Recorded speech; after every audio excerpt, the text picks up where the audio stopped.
واتقوا يوما لا تجزي نفس عن نفس شيئا ولا يقبل منها عدل ولا تنفعها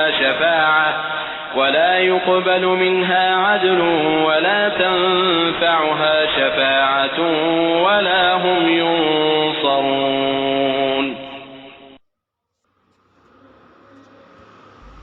اور دوسری آیت بھی جو کہ تو صرف یہ ہے کہ ترتیب تھوڑی سی بدلی ہے. بریکٹ یوں بناتے ہو تو اس کی چونچ ادھر ہوتی ہے تو اس کی چونچ ادھر ہوتی ہے. تو اسی طریقے سے ذہن میں رکھیے کہ دوسری آیت کی ترتیب تھوڑی سی بدل دی درمیانی, اور وہ بھی درمیان میں چونچ والا معاملہ جو ہوتا ہے. واتقوا یوما لا تجزی نفس عن نفس شیئا, یہ تو جو کہ تو وہی ہے, ڈرو اس دن سے جس دن کوئی جان کسی دوسری جان کے کام نہ آ سکے گی. ولا يقبل منها عدل, وہاں کیا تھا ولا يقبل منها شفاعة, یہاں کیا آیا ولا يقبل منها عدل, نہ اس سے کوئی فدیہ قبول کیا جائے گا. ولا تنفعها شفاعة, یہ شفاعت بعد میں لے آئے, عدل پہلے لے آئے. وہاں شفاعت پہلے ہے, عدل بعد میں, بس یہ تبدیلی ہے. ولا هم ينصرون, اور یہ پھر جو کا تو وہی جو پہلی آیت میں تھا, جو چھٹے رکوع کی دوسری آیت ختم ہوئی, نہیں انہیں کوئی مدد مل سکے گی. یہ جو حصہ تھا جو تقریباً 10 رکوعوں پر مشتمل تھا, سورہ بقرہ کے 18 رکوع کہ جن میں روح سخن ہے سابقہ امت مسلمہ کی طرف. 4 رکوع بڑے عموم کے حامل تھے, لیکن بین السطور وہاں بھی اشارے موجود تھے. روح سخن جو تھا وہ بنی اسرائیل کی طرف. 10 رکوعوں میں صراحت کے ساتھ ساری گفتگو انہی سے ہے, الا یہ کہ ایک جگہ مسلمانوں سے خطاب کر لیا, کچھ آخر میں اہل مکہ کا تذکرہ بھی ہو گیا. What does the next ayah do? وَاتَّقُوا يَوْمًا لَا تَجْزِي نَفْسٌ عَنْ نَفْسٍ شَيْئًا. Be cautious of a day on which nobody will benefit anybody else. That's your future. What's the thing that will give us guidance in the future? Judgment Day. Judgment Day is guidance. For the past, it's the history that Allah recorded forever in Qur'an. For the future, it's a constant reminder of Judgment Day. And so both of those have been put together. And either one of them at the expense of the other or without due diligence to the other creates a kind of imbalance. There are people, all they concern themselves with is the afterlife. And they forget about where they're, what this history is and how do you prepare for the afterlife? You have to look at what happened in the past. And there are people who only revel in and that's what happened to the Jews. They only thought about their history and a skewed picture of their history and became self-righteous and thought that they have nothing to concern themselves with in terms of meeting Allah in the afterlife. Both of those concerns hand in hand together is the balance of Qur'an. So anyway, وَاتَّقُوا يَوْمًا, be cautious of a day, لَا تَجْزِي نَفْسٌ عَنْ نَفْسٍ شَيْئًا, and no person will be able to compensate any other person. وَلَا يُقْبَلُ مِنْهَا عَدْلٌ, and ransom will not be accepted. وَلَا تَنْفَعُهَا شَفَاعَةٌ, nor will intercession be taken. وَلَا هُمْ يُنصَرُونَ, nor will they're not the ones that are going to be aided. This ayah is also a mirror of ayah number 48, except the sequence is a bit different. And so I'll make a few comments about that. The first of them is in ayah number 48, where this whole thing began. Allah reminded them of Judgment Day, but the way He reminded them was two things. One, Judgment Day, nobody will help anybody else. Nobody can pay for anybody else. لَا تَجْزِي نَفْسٌ عَنْ نَفْسٍ شَيْئًا. That's number one. Number two, no intercession shall be accepted. Now intercession is a big word, so I'll replace it with a smaller word, a plea. No plea will be accepted. No attorney will be accepted. Nobody to come in the middle and say, could you go easy on him? He's he had it rough. Just somebody to stand between you and the judge. That's usually in courts, it's a lawyer, right? Or it's somebody who has a connection. That one will not be there. No intercession will be accepted. Nor will any ransom be taken. Now, that sequence is important to understand. That's the first sequence. It's important to understand because it's a very simple psychological sequence. When somebody's committed a crime and they're about to be taken in front of the judge, they would be smart to have someone speak on their behalf, usually some kind of a lawyer, somebody else, right? That would be a shafi'ah. That would be someone who makes a case on your behalf. Now, if you have no lawyer, nobody, or it wasn't accepted, the lawyer was thrown out, and now it's just you and the judge. Now you have two things. Either you're going to do jail time or pay the fine. What would be your option? Jail time or fine? What would you go with? The fine, right? Your first option was the lawyer will get me out of here. Your second option is at least I'll pay a fine. What does Allah do? When He says, لا يقبل منها شفاعة, intercession will not be accepted, basically lawyer's no good. Lawyer's no good. What was your second hope? The fine. لا يقبل ولا يؤخذ منها عدل, there's no fine that's going to be accepted. No ransom will be taken. Then the only thing left is punishment. Because the two things that could have gotten you out of it are gone. And then as you're being dragged away and you're screaming, somebody help! Can somebody bust me out of jail? So anyone. وَلَا هُمْ يُنصَرُونَ. They're not the ones that are going to be aided. That's the picture in the beginning.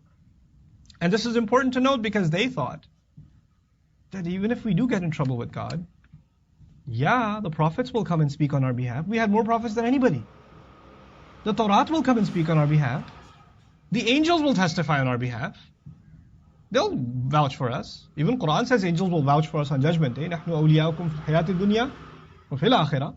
They're awliya in the akhirah too. Why not? But then as these 80 some ayat are revealed, and it is demonstrated that the prophets you think will come for you ain't coming, because you messed up with the prophets.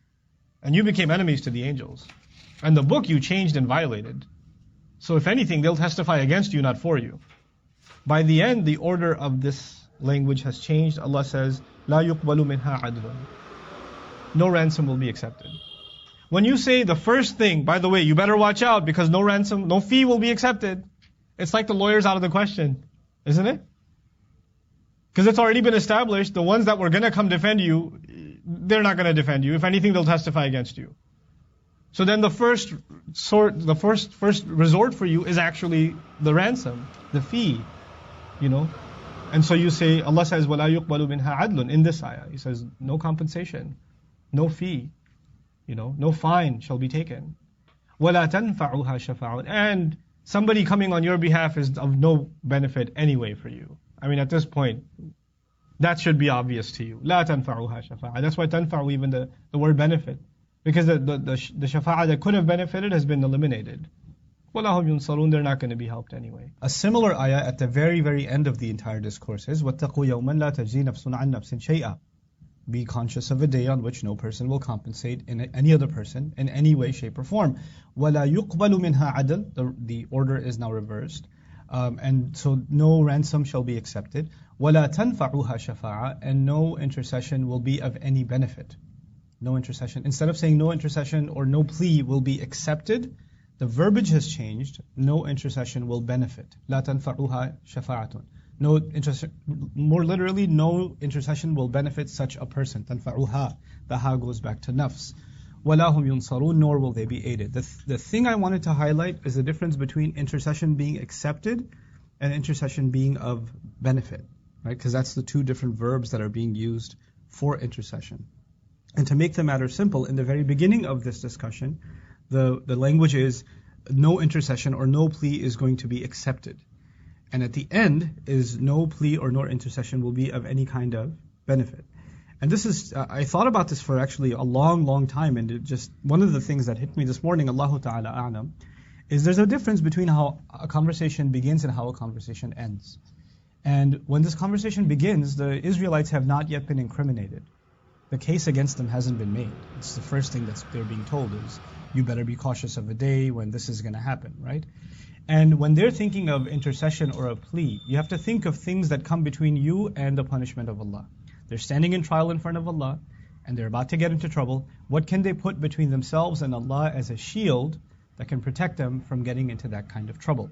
The first of those things that can be a shield for them would be the book itself. Like for example, in our case, Al-Qur'anu hujjatan lak aw alayk. The Qur'an is either a shield or a case made for you or against you. Like there's so many hadith of the Prophet ﷺ, where the hufaz of the Qur'an and the ayat coming and pleading on your behalf or turning into a crown of light on your, and then the light coming out of the chest in Surah At-Taghabun, meaning people who had Qur'an in their hearts, that iman, that Qur'an turns into light that they can walk with. In other words, on the Day of Judgment, one of the things that makes the case for you, that shields you and protects you, is revelation itself. In our case, it's Qur'an. In their case, it was what? It was Torah. So one possible hope that they'll have shafa'ah will be the Torah itself. The other shafa'ah, as we know, would be hopefully their prophet. Their prophet can testify, they stood by me, they were loyal to me. And if a prophet makes a case on your behalf, then you're good. Right? So there's the book that should make a case for you, make a plea for you. The book itself testifies in your favor. The messenger of that book testifies in your favor. And of course, on top of that, the witness to all of our deeds all the time are who? The angels, which Allah says in Qur'an, نَحْنُ أَوْلِيَاؤُكُمْ فِي الْحَيَاةِ الدُّنْيَا وَفِي الْآخِرَةِ. We are your protective friends in this life and in the next life. Right? So the idea is that even they are going to come and testify on our behalf. As a matter of fact, they're even making istighfar for us as we speak. Now, there are three I've mentioned so far. It could be the book, it could be the messenger, angels. Once you go through this entire passage, and so the first thing they're told is, no intercession will be accepted. And the question that might come in the mind of the Israelite is, wait, so the book won't testify on my behalf? Wait, the messenger, Musa won't? All the Israelite prophets won't testify on our behalf? Wait, angels aren't even going to testify on my behalf? How can that be? Why wouldn't it be accepted? Because the phrasing is, it won't be accepted, right? And it does beg the question, why shouldn't that stuff be accepted? We are the people of these things. By the end of this entire discourse, what has become clear? They violated and committed crimes against their book. They violated and committed crimes against their messenger. And they committed crimes against the angels. They became enemies to the angels. مَنْ كَانَ عَدُوًّا لِجِبْرِيلِ. Right? So by the end of it, it's become abundantly clear why it won't be accepted. And so now, when you say it won't be of any benefit, it won't be, because you can't say that in the beginning, because the intercession or the plea of the book or the angels or the messenger can be of benefit. It can be of benefit. So that would actually negate the idea that those things are beneficial. But by the end, there's no possibility for the book or the messenger or the angels actually pleading on your behalf. So now you're going to look for an intercession somewhere else. These things are no longer, they've been invalidated. And if you look for something to shield you against the judgment of Allah on Judgment Day, anywhere else, is that of any benefit? No, and that's why by the end the phrasing is, and what intercession is going to be of benefit to you? It's not going to be of any benefit. لَا تَنْفَعُوهَا شَفَاعَةٌ وَلَا هُمْ يُنصَرُونَ.